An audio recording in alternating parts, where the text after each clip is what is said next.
Okay, so we're gonna start with an album called Self Surgery by the band Mrs. Piss. Um, so, other than having one of the best band names ever, uh,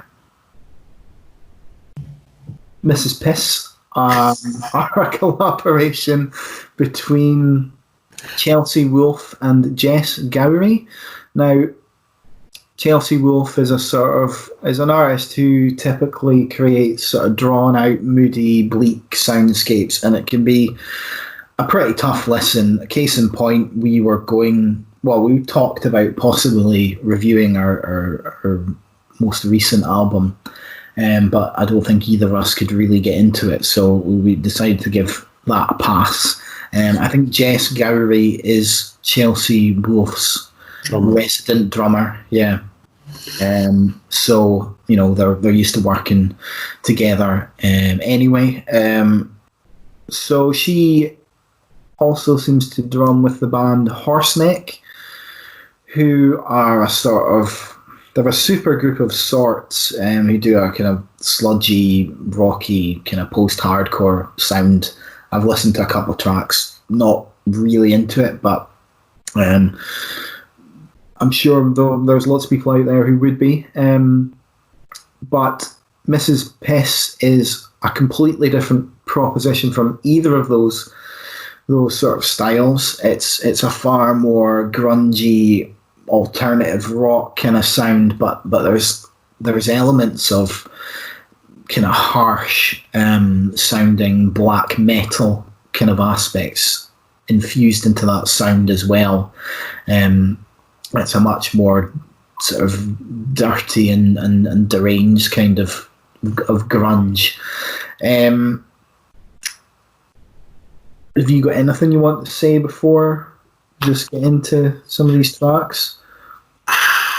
Yeah. As you kind of mentioned, it kind of being a joint collaboration between Chelsea Wolfe and Jess Gowrie. I'd read on their Bandcamp website that the songs on this album are described as kind of more urgent and visceral than anything either of them have created before. It's certainly different from the last thing that we both listened to from Chelsea Wolfe, which, as you said, is a kind of 2019 album, Birth of Violence. I really enjoyed the second track in the album. The first track, I can't even remember the name of it now off the top of my head, but it's a kind of intro type thing, isn't it? It's called To Crawl Inside, and it's just 43 seconds, but it's just kind of disturbing, weird noises, and it ends on the sort of creepy refrain, I'm bathing in the filth of the world. Yeah. Quite perfectly sets the sort of tone and sound to expect from the rest of the record. Aye. I really enjoyed the second track in the album, which is Downer Surrounded by Uppers, which I believe featured as one of the singles from the album. I think that was released on the 14th of May. As you were saying earlier, Snedds, I felt it was dirty, raw. I felt as if it had this almost Distillers, Brody Dahl-esque feel to it, which I really dug. But I felt as if there wasn't that much on the album that really held my interest, if I'm honest. Okay. I was quite disappointed in it. I thought, like I said, that second track showed a lot of promise. However, I felt that by kind of track 3, Knelt, it kind of gave way to a bit more of a kind of, I've said melodic. Melodic isn't the right word to use, but certainly more of a restrained offering. Certainly felt more grungy, which you said before. Had this kind of bit of doom rock feel to it, sparse yet kind of driving guitar riff. Distant vocals, which kind of feature throughout the course of the album, I would have said. But I felt as if overall it was a real kind of dip in energy there. Track 4, you kind of see a return to this energy somewhat. There's kind of flourishes where things really kind of pick up. However, saying that, I did quite enjoy that kind of 80s-esque synth that Nobody Wants to Party With Us kind of starts with. I thought the bits where the two musicians harmonised with each other to be really quite enjoyable too. Found that quite cool. Other than that, I don't really have much else to say about the album, to be fair. Yeah, okay. You took the wind out of my sails a little bit there, Grant, because I really like... Music's subjective, man. Yeah. Music's subjective. Absolutely. I mean, you talked about the opener, downer, surrounded by uppers, and I think the name of that track perfectly describes the sound of that song. It's just... Yeah. I mean, there's this really down kind of chorus section, and it's surrounded by like a more like driving intro, and that kind of happens either side of this sort of moody section. So it describes it really well. But that the sort of menacing riff that opens that track is just really cool and reminds me of like Nirvana when they're at their hardest. The drumming on this track, I mean the whole album is just thundering and hits really hard. And Chelsea Wolfe has got a kind of certain style of vocal where she just kind of howls, which I really quite enjoy. And sort of quite haunting and static laced vocal sound at times, that's how the track closes out, and it's really quite distressing, but that kind of haunting sort of vibe is continued into the start of the next track, Knelt, and it kind of has this fuzzed up opening groove that reminded me a little bit of and there's a track called Young Men Dead, which is the opening track from Black Angels' 2006 album The Passover, and it for some reason it reminded me of that song, but if that song were cursed, it's just that kind of aspect of it, and that the song now is just this sort of hulking, terrifying monster just kind of creeping along, and it's got these really atmospheric guitar sounds and crashing cymbals, and there's a particular line that stands out for me: "This world's a mess just like my head," which I found just a sort of cool lyric. Nobody Wants to Party With Us goes a bit sort of Nine Inch Nails in the intro. It's got this looping kind of electronic beat, and the lyrics are just are brilliant. It's I think too much, I drink too much, I fuck too hard. Yeah, I got you there, and yeah, the lyrics are just basically reasons why no one would want to party with them. There's later on a kind of sort of driving beatdown section where they howl about my name is shit, and there's a kind of a reverent sort of noise rock midsection that ends on this massive drum smash. So another really good track. The next track, MBOTWO, I don't know what it stands for, but it's probably my least favourite, and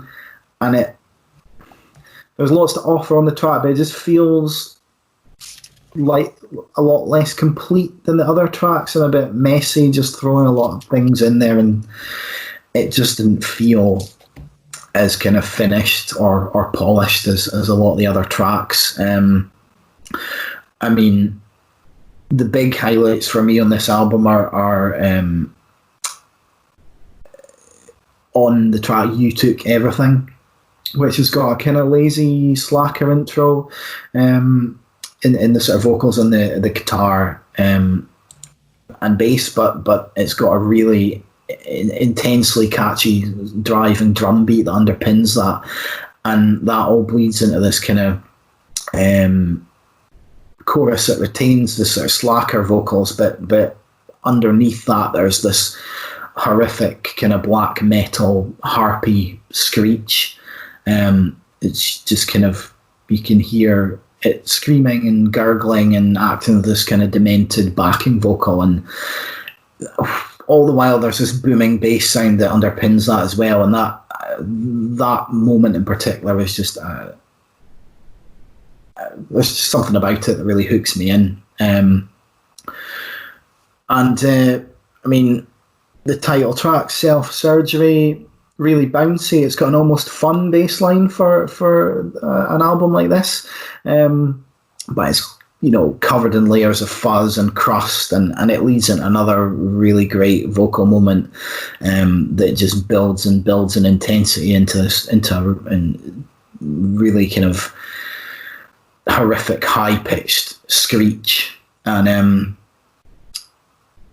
really good. And you know, you close out with the song Mrs. Piss, which is another pretty intense drum beat, bending vocal harmonies, and essentially declares that Mrs. Piss is not to be fucked with. Don't you fucking look at me, I'm a pistol when I'm loaded. Yeah, in the shit, sacrosanct, I'm Mrs. Piss. And yeah, I really think this is pretty good. I should mention that it's not even 20 minutes long. It's really short. So to call it an album is probably stretching it a bit. But yeah, I really enjoyed this. It's definitely not going to be, well, it's clearly not for everyone. but yeah, for me, this is a solid 8 out of 10. I haven't given it an 8 out of 10. I've given it a 6 out of 10, and for the reasons I've previously mentioned, I don't think it's bad. As I said before, I just didn't really find that there was really all that much to sink my teeth into. Maybe I need to kind of sit with the album a bit longer. I don't know. But as I said, that's just my own musical preference, maybe. For me, I think if they'd kept the tempo and the energy up from the second song that I mentioned, the downer sound uppers, I might have enjoyed it a bit more. That, I suppose that kind of says that would probably have people think that the rest of the songs are lackluster, which they're not, because as we said, and as you quite rightly pointed out, there are times where, it really kind of ramps up a gear, but I don't know, I just found it difficult to kind of really hook on to anything. In my notes, I've kind of said that I suppose if you're a fan of Chelsea Wolfe, it might be there we go, I've called her Chelsea Wolfe again. That's her new name, Chelsea Wolfe. I suppose if you're a fan of hers, it might be interesting to see an artist that you enjoy doing something a bit different from her usual shtick. But I think, to be fair, kind of looking back on the aforementioned 2019 album Birth of Violence, there's still she still does that kind of goth doom rock kind of thing, and there is elements of that there, isn't there? Yeah, definitely. I mean, I'm not a big fan of Chelsea Wolfe. What I've listened to, really, I mean, I've heard there are the odd track that I've heard that I've really enjoyed, but other stuff I've heard has just been kind of too long form to hold my attention. But this is just, I mean, I love kind of early grunge music and alternative rock, and when you mix that with the more extreme elements, it just works really well for me. I don't think I could listen to it because of the kind of dirty and kind of horrific kind of sounds that are on there. It's not, I'd probably have to be in a certain place to listen to it, but it's kind of rocky and interesting enough that I think quite a lot of people will be into this. Cool. So, okay, so then that was fairly divisive, but that is Self Surgery by Mrs. Piss.